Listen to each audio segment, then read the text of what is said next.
So here's a short little video on the most recent project.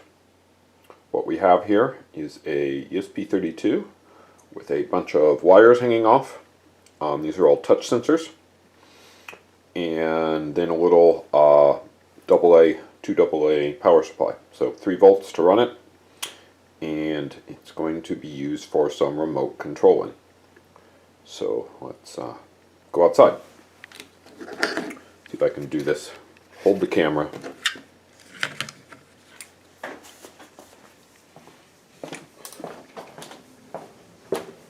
Down the hallway. Now the whole point of this is to be able to control outside. Well, it looks pretty gray, doesn't it? The landscape lights and the landscape pump for a fountain in the corner. Now it's February, so this is totally the wrong time to be out here. But what we can do, so I'll set this down, turn it on, and I'll see if there's a power light on there, and we'll see there's a little flashing light. That flashing light meant that it started up and it didn't find any input, so it went to sleep. So what I can do is I can just start randomly touching these, assuming this works. Maybe it's not going to. I haven't tested this outside. Okay, so it flashed and then went off. And if we look up, see, I now have some high up roof lights on. So that must have been roof lights. Try a different one. Okay. That one went. Okay, that turned on the accent lights. Let's see if I would kind of close. And then come down here. Touch this one. Hey. So that turned on the fountain. And reaching down, doing another one.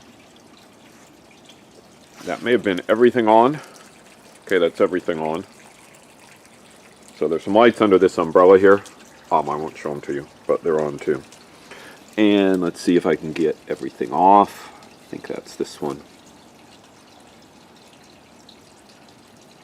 Okay, that turned all the lights off. Now we'll hit pump again. And finally it's turned off and we're done. So that's the current state of the project. It does pretty much everything I want from a control perspective.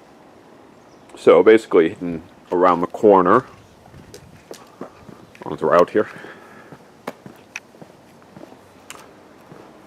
around the corner, hiding up in the eaves there. See, there's a box that is ESP3266, and then on the right there's a 12-volt power supply.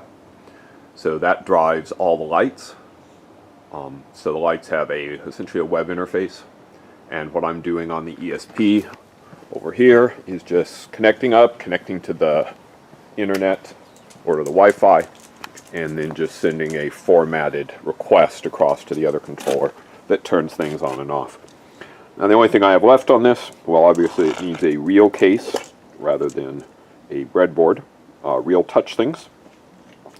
And right now, you notice there's an LED running. It's also running the USB chip, and because of that, it's using quite a bit of power. And my goal of this is to just have it running ESP32 Deep Sleep and to get like a year out of the batteries. So that's going to take a little more work. I think I have to do some physical work, cut some traces on the board so that it won't waste power. But that's the current state. I'll do another one when it's in a nicer state.